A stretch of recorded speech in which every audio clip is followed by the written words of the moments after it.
Atos capítulo 17. Paulo e Silas em Tessalônica.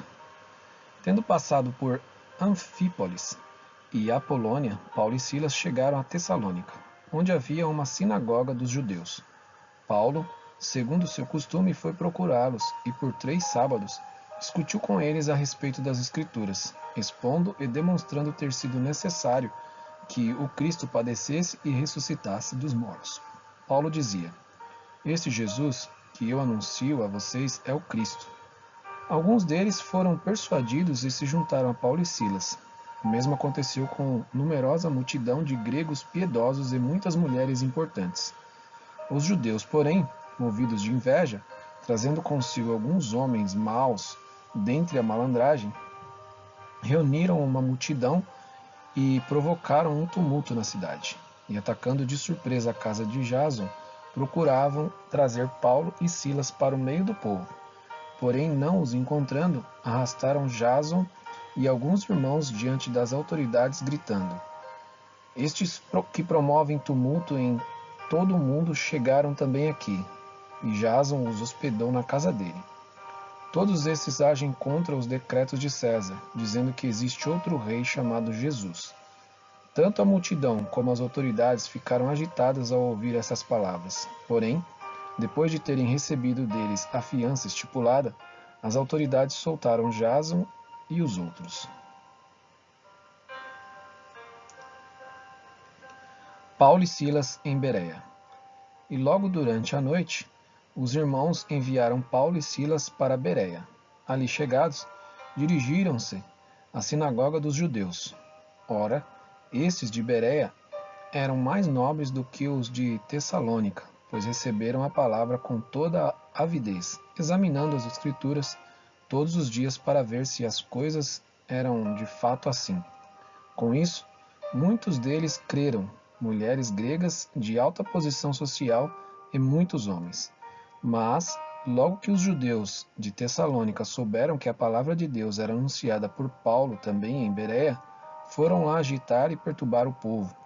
Então os irmãos fizeram com que Paulo fosse imediatamente para os lados do mar, porém Silas e Timóteo continuaram em Bereia. Os responsáveis por Paulo levaram-no até Atenas e regressaram trazendo ordem a Silas e Timóteo para que fossem encontrá-lo o mais depressa possível. O discurso de Paulo em Atenas. Enquanto Paulo os esperava em Atenas, o seu espírito se revoltava em face da idolatria dominante na cidade. Por isso, falava na sinagoga com os judeus e os gentios piedosos. Também na praça, todos os dias, com os que se encontravam ali. E alguns dos filósofos epicureus e estoicos discutiam com ele, havendo quem perguntasse: "Que quer dizer este tagarela?" Outros diziam: "Parece pregador de deuses estranhos." Diziam isso porque Paulo pregava Jesus e a ressurreição. Então, tomando-o consigo, levaram-no ao Areópago, dizendo: "Podemos saber que nova doutrina é essa que você ensina? Pois você nos traz aos ouvidos coisas estranhas e queremos saber o que vem a ser isso." Acontece que todos os de Atenas e os estrangeiros residentes não se ocupavam com outra coisa senão dizer ou ouvir as últimas novidades. Então Paulo, levantando-se no meio de Areópago, disse: "Senhores atenienses, percebo que em tudo vocês são bastante religiosos, porque andando pela cidade e observando os objetos de culto que vocês têm, encontrei também um altar no qual aparece a seguinte inscrição: ao Deus desconhecido. Pois esse que vocês adoram sem conhecer é precisamente aquele que eu lhe anuncio, o Deus que fez o mundo e tudo o que nele existe, sendo ele Senhor do céu e da terra, não habita em santuários feitos por mãos humanas, nem é servido por mãos humanas, como se precisasse de alguma coisa, pois ele mesmo é quem a todos dá vida, respiração e tudo mais. De um só homem fez todas as nações para habitarem sobre a face da terra, havendo fixado os tempos previamente estabelecidos e os limites da sua habitação, para buscar em Deus, se porventura, tateando, o possam achar, ainda que não esteja longe de cada um de nós, pois nele vivemos, nos movemos e existimos. Como alguns dos poetas de vocês disseram, porque dele também somos geração.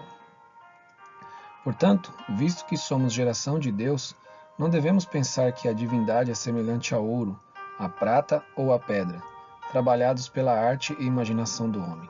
Deus não levou em conta os tempos da ignorância, mas agora ele ordena a todas as pessoas, em todos os lugares, que se arrependam, porque Deus estabeleceu um dia em que julgará o mundo com justiça, por meio de um homem que escolheu. E deu certeza disso a todos, ressuscitando-o dentre os mortos.